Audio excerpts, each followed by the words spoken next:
and welcome to another edition of E-Expressions by the New Indian Express. Today, we're very happy to have with us a panel of very learned, educated speakers from across the spectrum to talk about one very important topic. We're here to talk about the future of management education, the challenges and the opportunities that the COVID pandemic has brought along with it. As we've all heard and seen, this is an unprecedented crisis that mankind has faced, probably one that we've not seen in our lifetimes. And the impact of it is something that we're still trying to suss out. And to discuss the future of how management education is going to be, how courses are going to be, how students are going to find it, whether the economy is going to be conducive to jobs and the future. We have with us today, we have Professor Rajiv Gowda. Professor Rajiv Gowda, of course, is somebody who's very well known. He's a former member of parliament. He's been at Wharton. He's been at University of California, Berkeley. I wouldn't say very recently, but of course, he's a moving force behind IIM Bangalore Center for Policy Research. Thank you very much for being with us, Dr. Gowda. We also have with us Dr. Ramesh Unnikrishnan. Dr. Ramesh Unnikrishnan, of course, is in government. He works with the AICTE. He works as the Director of Approvals. He's somebody who's seen the working of the government up close. He understands how policy works in the education sector. Thank you so much for being with us, Dr. Unnikrishnan. We also have with us today Dr. Munir, who is the Director of AI International College. Dr. Munir is somebody who has seen management education up close. He's been in Kerala. He understands how things work. And we're very happy to have him with us. Thank you. So let me begin by asking Dr. Gowda straight away.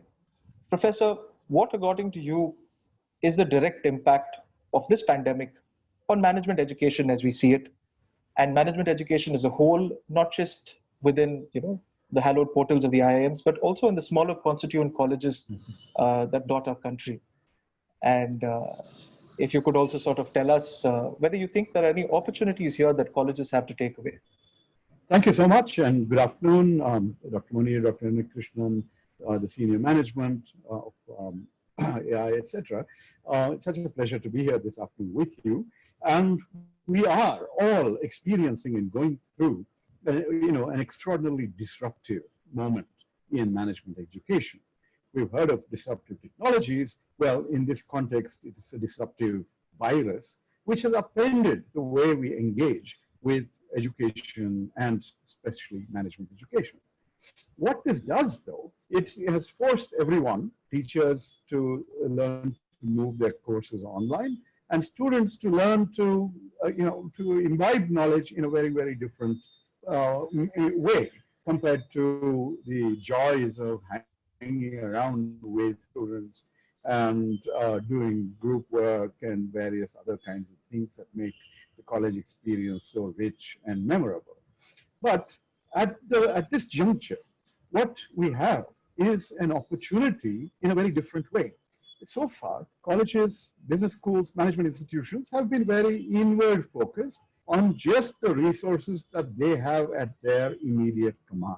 Now, the moment everyone's moved online, then really that mental barrier to not wanting to explore or engage with materials that are beyond our own immediate creation or control, that barrier is broken.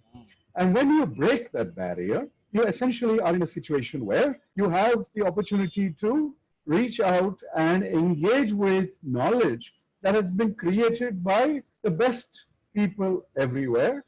And so that is a little bit of a challenge for teachers, because we don't want to take our own teachers and say, okay, we're going to just broadcast the lecture from some big shot from some other part of the world.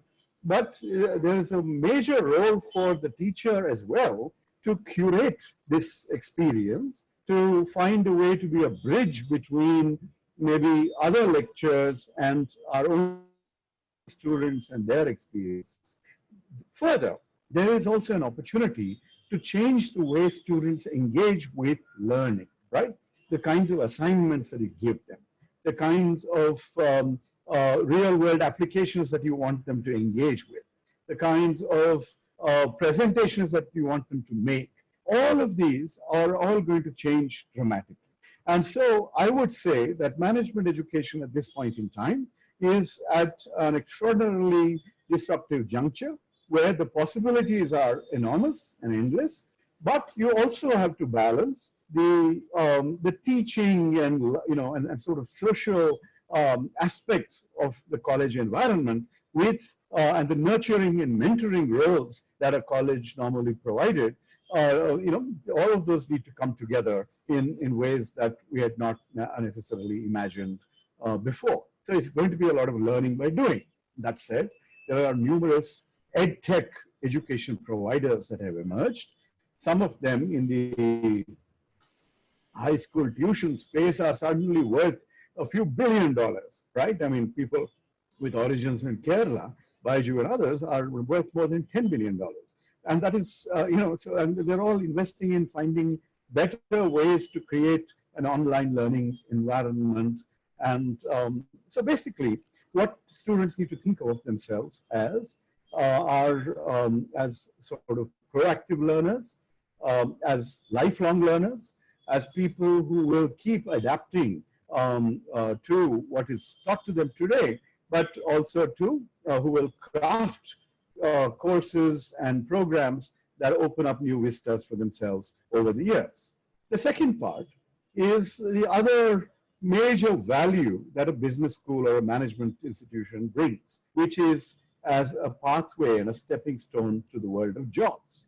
IIMs have a historic advantage of placing all their students in good jobs, and that's something that is going to be up for challenge right now because, for example, we normally have a summer internship program, and this year, all those immersions and experiences have been significantly disrupted. So how do you engage with the world of work? My own son started his job just before the lockdown. He moved back from the US and has yet to meet his colleagues in 6 months. And they've been working night and day, but he's yet to meet them face to face, in person. Anyway, and they're all in the same city. Now, what also this change in this disruption does in the world of work is that work from home has become a new practice, and so this has its own pluses and minuses, and presents all kinds of challenges to people in the HR domain in terms of tracking and rewarding people for their contributions. It presents a challenge to leadership in terms of motivating and inspiring teams, getting the best out of everybody, and also practical challenges along the way. But again, the other thing that the pandemic has done is it has slowed down the economy within India and across the world. And this means that the number of jobs that are created will be fewer, and a lot of service sector opportunities that were the biggest driver of growth in the Indian economy, many of them are going to be massively constrained and shrunk. So it's up to our students to remember that old phrase, when the going gets tough, the tough get going. Basically, you need to start thinking innovatively. You need to start thinking about what opportunities this whole disruption is providing.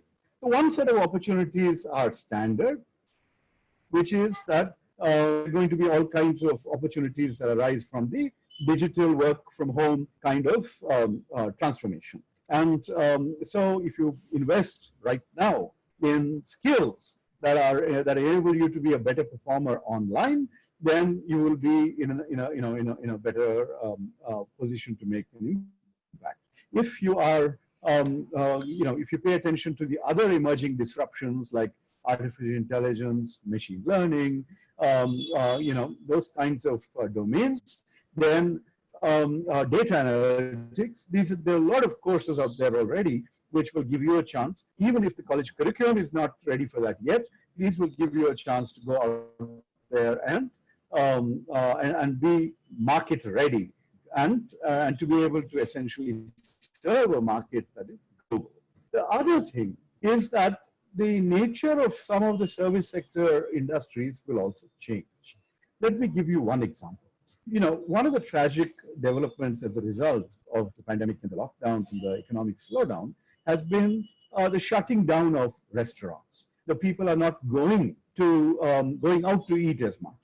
Okay, but this has not slowed down the or maybe slowed down, but it has not shut down the activities of the food delivery services. You know, the Swiggies and the Dunzos and the Zomatos, and I don't even know all of them, but basically there are enough out there that are still doing the job. Uber Eats, you know, and basically now there is a concept called cloud kitchens, where you're not running a big, well-known restaurant, but you are literally running a kitchen which delivers food to people's homes using these delivery partners, right? So you could, become a gourmet. You could launch a gourmet service even in smaller towns, and you might find that there's a tremendous opportunity, which is very different from the overhead and the marketing and everything else that is involved, and the rents that were involved in setting up a regular restaurant. Similarly, the case would be with, what shall we say, one other feature of the online world. There is something called the long tail. You know, people, when you go to Amazon or Flipkart for the big sales, there are one set of products that are available. But the same online platform provides an opportunity. The big players also provides an opportunity in the long tail for the niche players, for someone who has something unique and who has a book or some other product they want to sell. Then you need to find out how to reach a particular market, but you have the ability to reach that market without using the same platform as the big guys. So basically, when you think about all these kinds of domains, you will see that actually this is a transformational moment for all of us. But in this transition is opportunity. And therefore, I would urge all of you to gear up your morale, to be strong, to be resolute, and to focus on the longer term goals of being what every business school student should be, which is entrepreneurial in mindset, willing to embrace every change as opportunity to make a difference and to deliver real value, which will then be underlined by money that you can take home and put in the bank. Okay, I'll stop there with my initial remarks. Thank you. Professor Gowda, a very interesting couple of points that you made. One, of course, is about the loss of social learning, which now that campuses have been out for about, say, the better part of the last 6 to 8 months, has been completely devoid in any form of education almost. And do you think that any college anywhere or any school anywhere would be able to deliver any form of equitable value when it came to social learning through a blended model or even through a completely online model of learning? Well, this is a very challenging aspect because it depends on access to the internet, access to technology to engage with the internet, to be able to deliver good content, all that sort of thing. And so this is a real problem. This amongst many digital divides that we were worried about. But the only hope is that enough people have reasonable smartphones, and enough people, typically people who are able to afford a business school education, should be able to invest in something like that. And of course, the internet access, except in Jammu and Kashmir and remoter parts of India, you basically have reasonable access. And so India has been very good at low-cost data. So hopefully that problem will be resolved. But the real challenge is, a lot of the value that comes from going to college is and meeting people and interacting with your professors and your interactions, the socializing that comes, the group presentations and the joint studies and working to deadlines and all the chaos that the teamwork, everything that goes on. But those are all important learning experiences. And now, and for that matter, the fun part, the cultural competitions, the antaksharis, the quizzes, would you go as far as to say that that's almost as important as the actual education that you imbibe? The part of that experience is. in your experience? I would say so, because a lot of going to college and to business school is growing up to gain the soft skills, the confidence, the critical thinking, the teamwork capabilities, the ability to listen and to contribute and to critique without hurting, but in a constructive manner. A lot of these things you can read about. But it's not the same unless you actually go through those real experiences. So part of the challenge for the educator is how do you engage with students so that they get those additional features that help them grow as as well-rounded students, well-rounded potential executives and entrepreneurs. That's the real challenge. Yeah. One of the things that a lot of forecasters were talking about in 2008, 2009, when the markets really took a hit, was that they said that it was a great time to study. For obvious reasons, because jobs weren't there, and it would take a year or so for the economy to truly begin to sort of rebuild. Today, with our GDP shrinking as badly as it has, and like you said, with conventional jobs really having taken a hit, would you go as far as to say that this is probably a good time to study? I mean, if you're in that age group and you have the capacity to do so? Yes, I mean, that's a consolation in that sense. But actually, what this internet-enabled education has done is it has opened people's eyes and minds to the concept of continuous learning, continuous upskilling, continuous investment in oneself, right? And there are all these other predictions that we're going to be changing multiple careers in the course of a lifetime. So we need to learn to engage with all this, to develop the discipline, to be able to devote so much time to exploring different domains. But the overall idea of why we normally say education is recession proof is because during these downturns people come back to school and then they hope that there will be an upturn afterwards where they can get absorbed into the growing economy and its opportunities. But at this moment we are actually still uncertain about when a vaccine will come in, what the world post-COVID will look like, whether we will go back at least to the trajectory that we were in, pre-COVID, which is not actually that great in the Indian context. Anyway. But they say that at least within the next couple of years, when things begin to sort of stabilize and move towards, I'm going to see a pre-COVID economic scenario. I think that's when jobs will really sort of start taking off. But just to quickly ask you about your whole thrust on startups and entrepreneurship and looking for creative opportunities, if I may put it that way.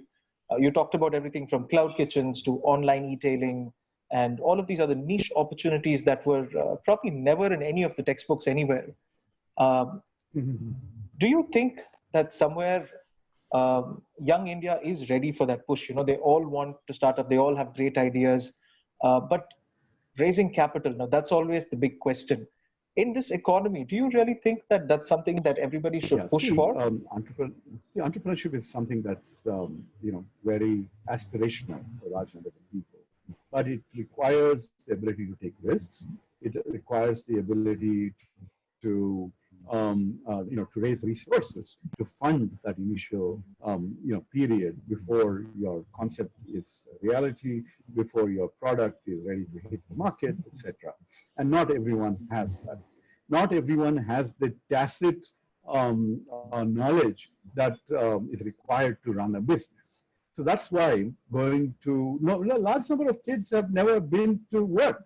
At least in IIMs, we urge people to get work experience before they come and then come to college. an MBA. It really does help.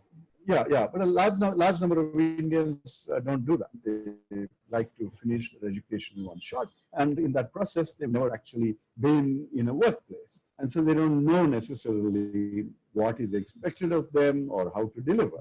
And so there's a lot of socializing that's involved, and if you are not socialized in some ways or into the world of management and organizational politics and accounting and ethics and a whole bunch of other domains, you may not know what is right and what is wrong, what is possible and what is not, and you may make bets which are too impractical, and so you may learn the hard way, and that might be a very A difficult very costly experience to mistake. go through. So it is complicated.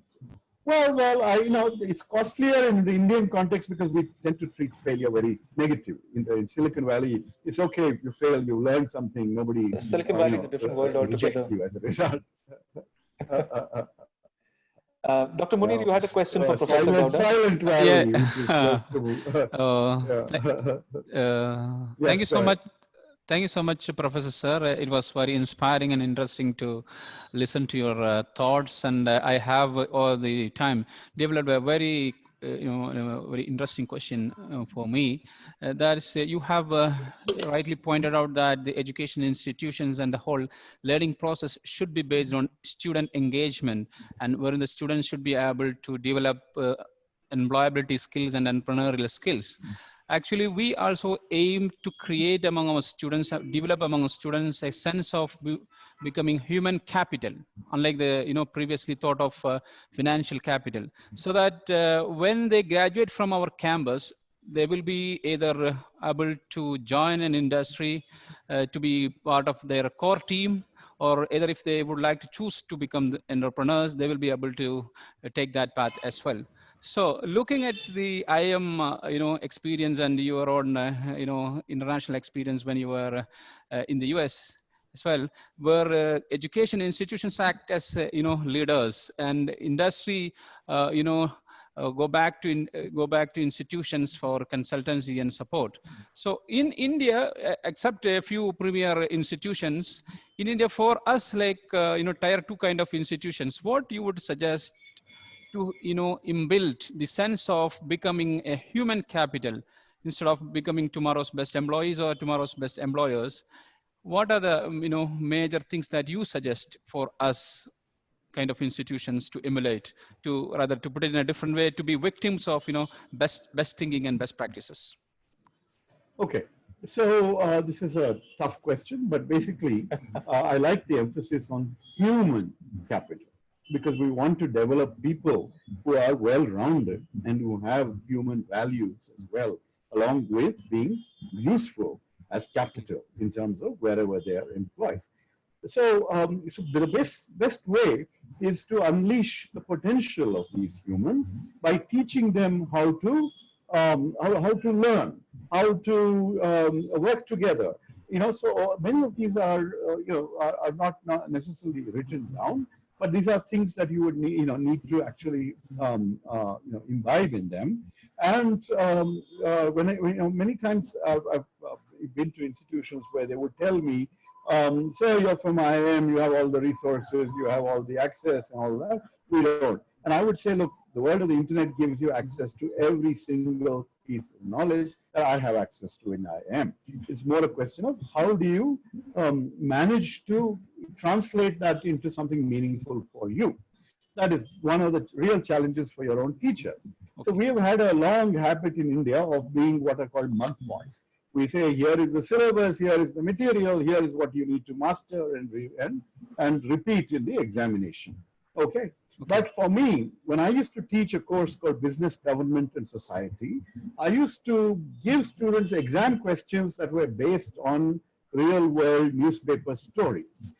I would, ask them to make presentations before each class on something from the real world that is relevant to the theme of that lecture, like that. And so you have to make them, come alive and engage with how the world changes.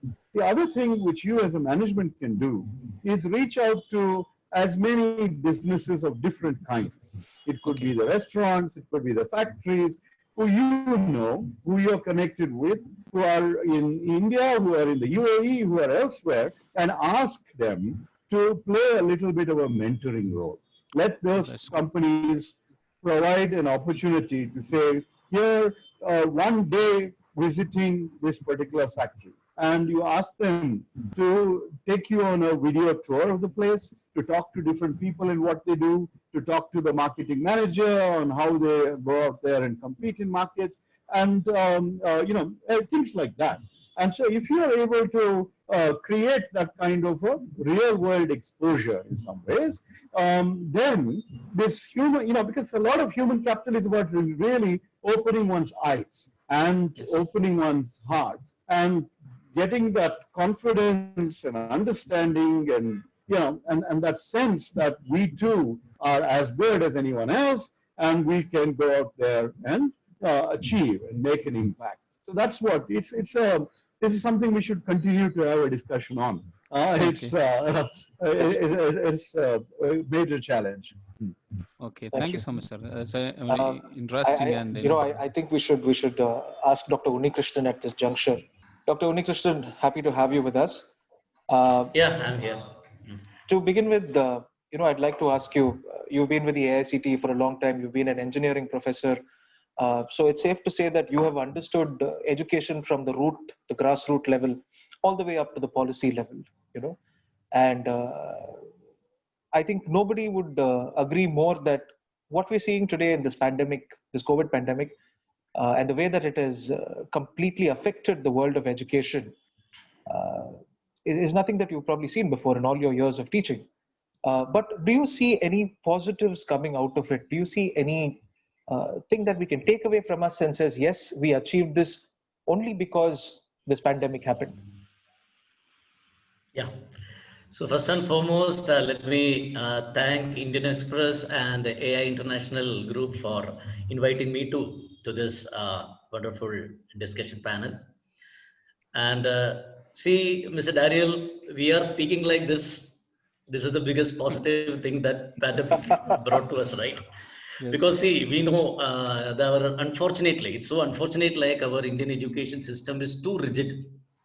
Okay, we are even though we have all the laurels, we are highly, our teachers are the best, our institutions are the best, but the rigidity factor is somehow it is umbrella. It's like an umbrella to us, not allowing us to get exposed to whatever is coming to us. And we all feel like COVID is really a blessing in disguise. Like now, thousands of students see IIT Guwahati conducted the first convocation through this mode. Now Virtual everyone is doing convocation. that. Yeah. Yeah, the virtual convocation. IIT Guwahati was Yes. the first institute in India to conduct the virtual convocation, and now was a lot of seminars, webinars, and all happening. Even classes also, right from schoolings. I still remember in the month of July, my daughter is studying in 9th standard. So when the school authorities told, like now it's ensured like your daughter is having a smartphone, and you have laptop in the home, and when they asked for the feedback, 99% of the parents, including me, we objected.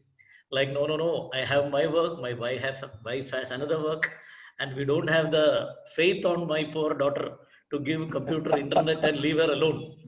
We seldom know whether what she is actually seeing. Maybe in the screen it might be the teacher, but maybe she's doing something else. But now things have changed, and we are positively also by sitting in the AICT, we are positively seeing like no, even though initially there was a little bit resistance, like they are not getting the feel of moving outside, they're not getting the feel of friends sitting together in the class, the heat of the campus, but now people are getting adjusted, and now things are moving. I think this is the greatest contribution that Definitely, definitely. COVID gave to us. That's No what. doubt about it. So now that because Dr. Munir, of course, is a Yeah. seasoned management professional.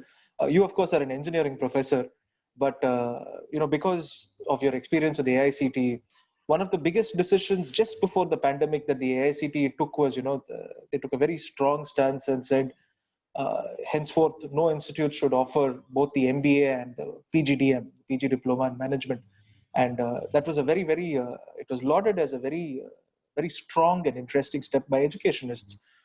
Could you tell us, though, how it has been implemented, as in how it has been taken, what the reactions have been, and so on? See, Daniel and team, like this PGDM course itself was meant with the purpose like it is not falling under the clutches of any affiliating body.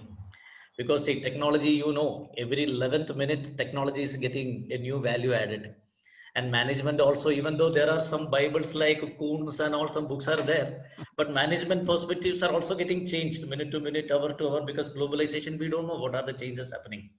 But in the university system, how reluctant they are to change. Even now, maybe if you see 10 years back and today, the same textbook, the same pattern of question paper. Okay, it's all because it's all, unfortunately, that is one pulling back factor of Indian higher education. Like we are falling under affiliation system, and in affiliating system, there are so many factors. If they want a small change, then they need to satisfy so many factors.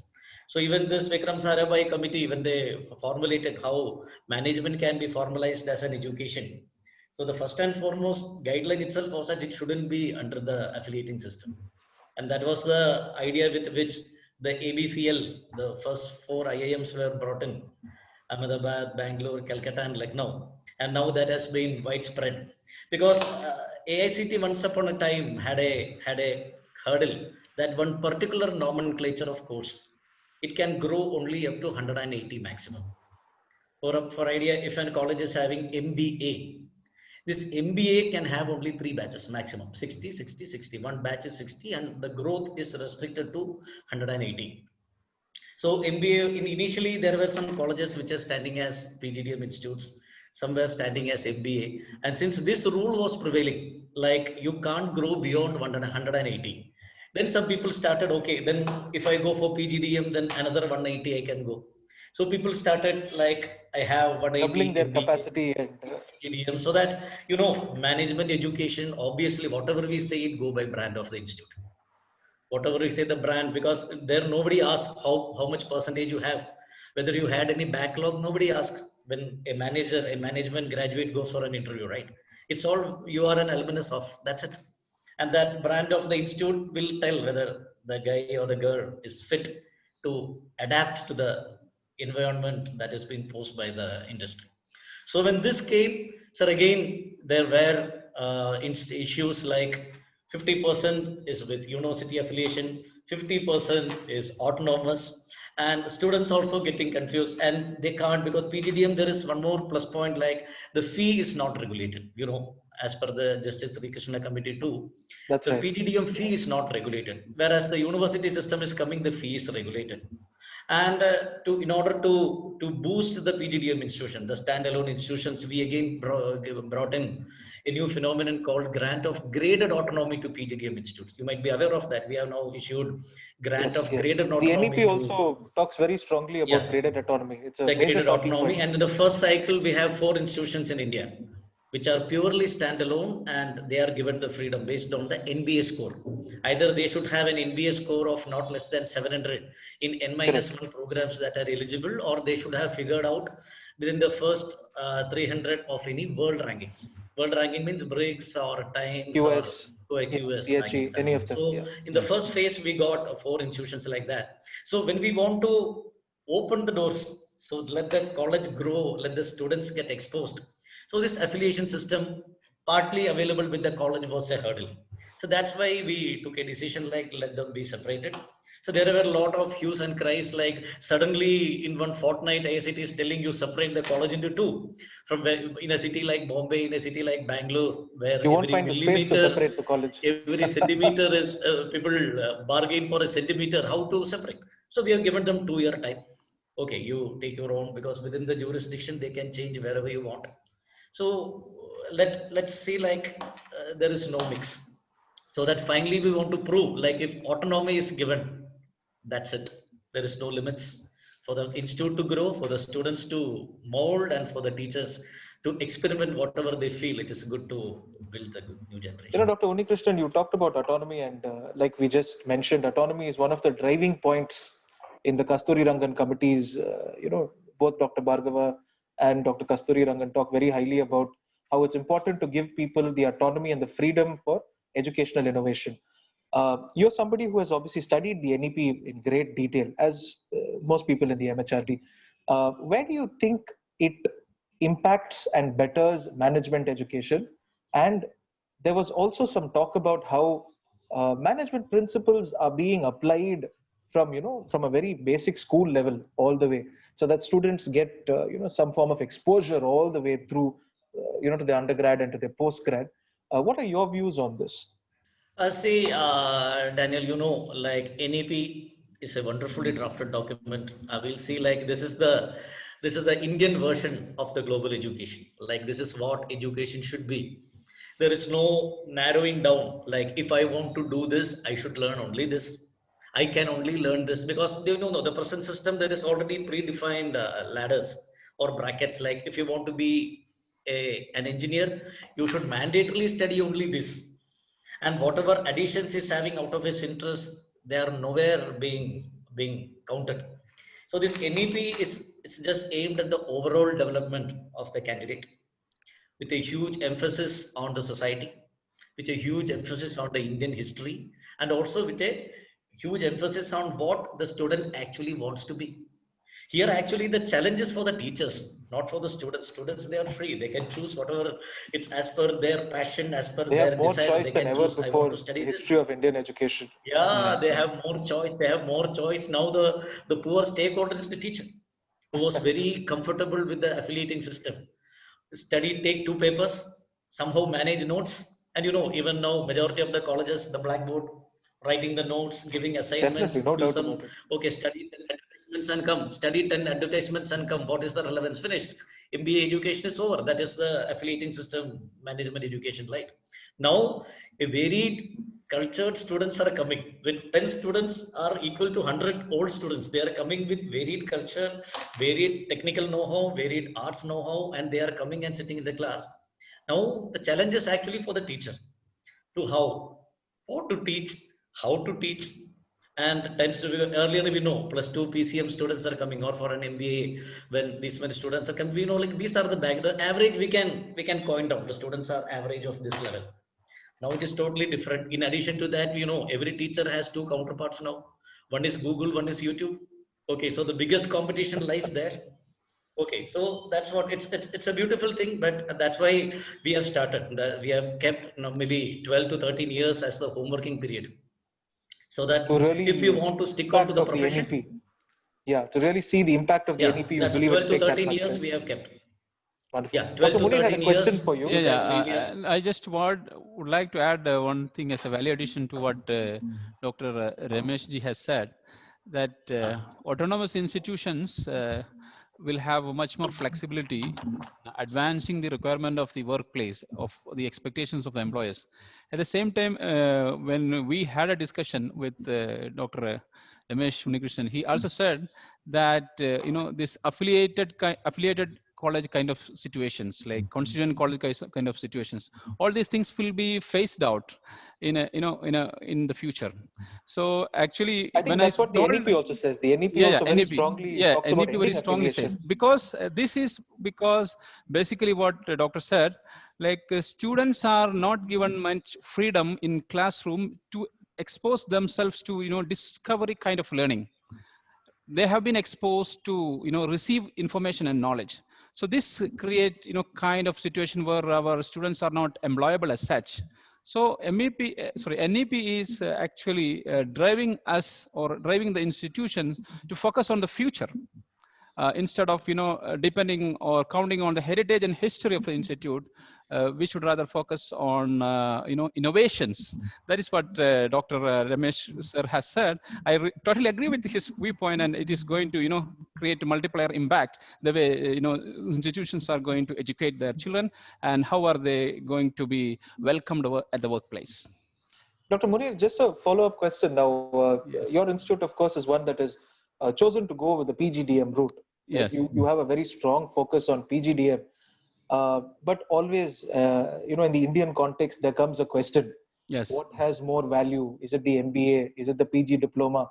Unfortunately, because of that word diploma, everybody tends to think that the PGDM is some weekend 2-hour course. Unfortunately, that's not the truth.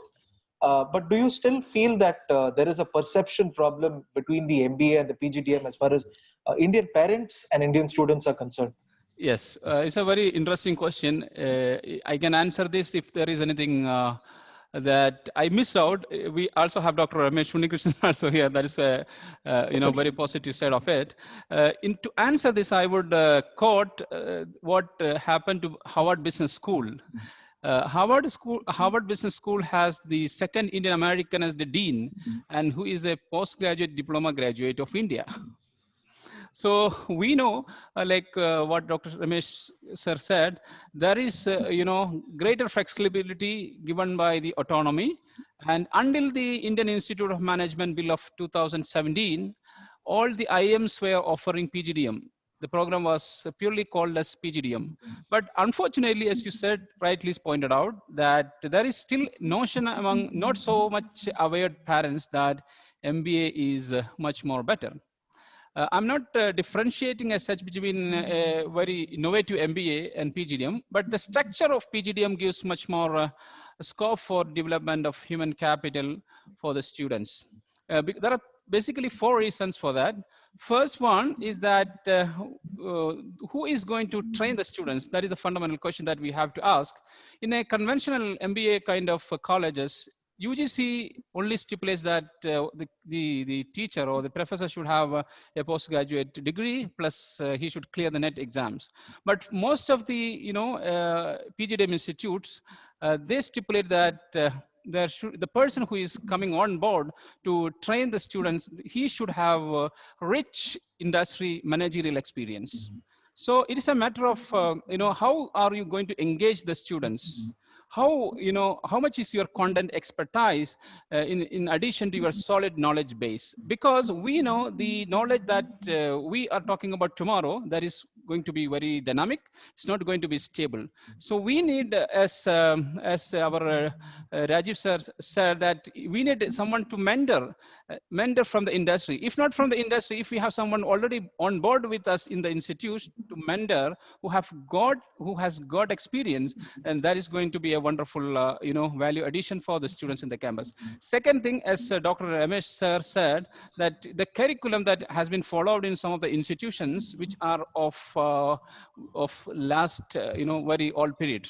Now let us look at what are the autonomy, what are the things that the autonomy can provide to us. We can look forward further into the future and bring in whatever things are required for the future. Especially this autonomy is going to work well for institutions, because the conventional institutions or conventional system might ask faculty to go ahead, follow a system or a curriculum which has been set well before the COVID. But for us as an institute, as an autonomous institute, we can be very well ahead of time. We can be very well ahead of technological trends, and we can imbibe all those things which are happening or going to happen in the industry, at workplace, in our classrooms and campus. So this is a basic advantage. Same way, one more thing I would like to add is that about the assessment. How are the skills being developed and imbibed by the students? They are not being assessed in the form of mere written kind of assessments. We also have autonomy to assess the students, to have formative kind of assessment, wherein we help the students to learn while they are being assessed. So this kind of autonomy will help us to come up with innovations and to challenge the kind of conventional methodology, learning, teaching methodologies that have been followed. And we are sure that with these changes, if an education institution like ours, with like Dr. Ramesh sir has already said, like with the brand support of AGI, we will be able to push forward the potential and promise of the students who are going to workplace. So I think you also speak for a lot of the standalone institutes in the country, which are really sort of trying to push forward. And I think they carry the aspirations of thousands and thousands of students across India. On that note, I'd like to invite a few students to ask questions. Hello, sir. Good afternoon. Good afternoon. Yeah. Okay, I'm a management trainee. All right. Okay, I have a question that what are the job opportunities for us post-COVID, and what will how can we improve? Yeah. Okay. I would like to. Dr. Munir, if you'd like to answer that. Yeah. It's a very very interesting question, but the question might be interpreted as pessimistic, but the answer is very optimistic. In the COVID pandemic situations, most of the employers have decided to contract their business. They have decided to shrink their business, not because they wish to do so, but because of forces which are found to be or identified to be beyond their control. And we also have, so many employees sitting at home, not because they are unskilled, they are much skilled and experienced. They are ready to offer their services, okay? So we have to find a synchronization between the expectations and ambitions of both these people. That is employers on the one side and the employees on the other side. The pandemic has to teach us how we can innovate on ways where we can help our employers to expand their business. If any employee sitting at home is ready to offer a solution for any employer to expand the business, there is really way for the employee as well as for the employer. So this is how we have to come up with. So this is the kind of campus experience, educational experience we have to imbibe, that is grounded on creativity. So creativity and innovation can actually open up vistas for both the employers as well as for the employees. Okay, I hope the question is answered. Okay, thank you, sir. Thank you so much. Okay. Good afternoon, everyone. I would firstly like to thank all the panel members for giving us such an informative session. I am Donna and Matthew. I'm a BCom third year student. I have two questions, one for all the panel members and one to Professor Gowda.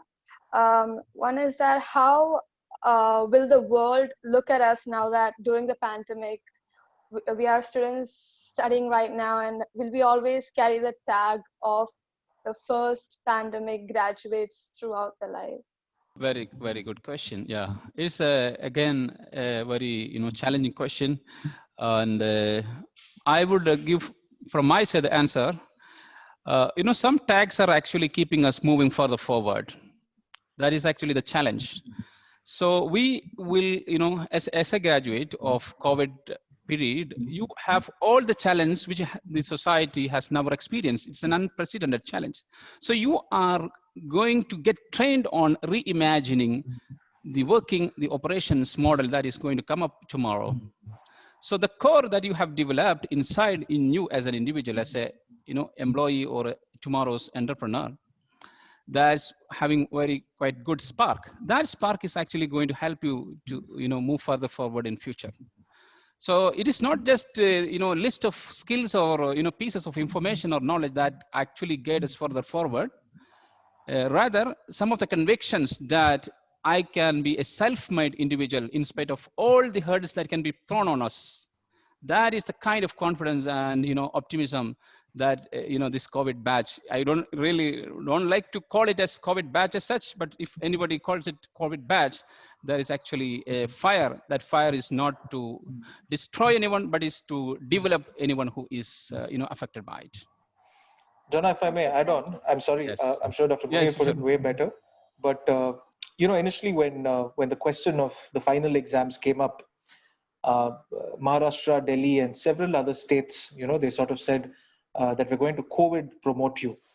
And, in Maharashtra, students came and said, hey, I don't want a mark sheet that says COVID promoted. I want to write these exams and I want to get, so many centums and I want to get a great grade. And they protested, right? And then the Supreme Court came and said, you guys can't do that. They said, this is not done. Everybody has to take some form of assessment and you're going to grade them on that assessment and they're going to make it through. So honestly, I think that this is a time of great adversity. And the fact that you guys are a COVID batch is something that will always be a talking point, which means you walk into an interview and they say, hey, did you graduate in 2020 or 2021? And you're going to be like, yeah, I'm from the COVID batch. And I think that's a great talking point. And believe me, great interviews are always about great conversations. Yeah. One more thing I would like to add is that because of this COVID, the students and the faculty, they have experimented on new ways of doing things. That is actually, very good. Even if COVID goes away, people have become much more, digitally, literate, and not just literate, they have become literally, masters. So this is the kind of, exposure any pandemic can provide to us. If you take it positively, we should further, keep going further up. Hi, sir. I'm Asuma from UAE. I'm a BBA graduate. Firstly, I'd like to thank the speakers for sharing their views with us. And so my question is, as we are all very used to and have been coping up with the traditional learning system, how can we cope up with the new educational system for post-graduation? Thank you for asking that question. That's actually, very, encouraging question, especially institution like us, where we have placed ourselves on innovations. The new education policy actually tells us to have more avenues for engaging the students in the teaching learning process, which actually we have planned for, which most of the premier institutions of India as well as of the globe had been doing it as well. So the new education policy actually tells all the institution on a mass scale to phase out all the conventional practices of passing information to the students and expecting that knowledge pieces that they have got from the campus will help them at workplace. The new education policy insists that the educational experience should have much of student talking time than professor talking time, which means the student has to engage in the learning process more actively as co-producer. You understand me? He has or she has to go for discovery kind of learning, engage in project kind of experience, experiment on presentation skills, working on areas where he can develop or she can develop his skills rather than just having some information and knowledge. Work on situations where values of human values which help our organizations or our family fabrics to move further forward, to be imbibed at the campus, to test it, to experiment it, to fail in the campus, and to get it corrected by people who can correct them, rather than making a bigger mistake at workplace. So we have actually avenues not only for learning, but also to unlearn things that we should throw away with. So that is the crux of the new education policy. And we are proud that we have, devised our curriculum, our programs in such a way that we are well ahead in implementing the guidelines of new education policy 2020. Good afternoon all. I'm a management student. I have a question that these days with blended and online learning, my question is that how much was the value of a management degree will change?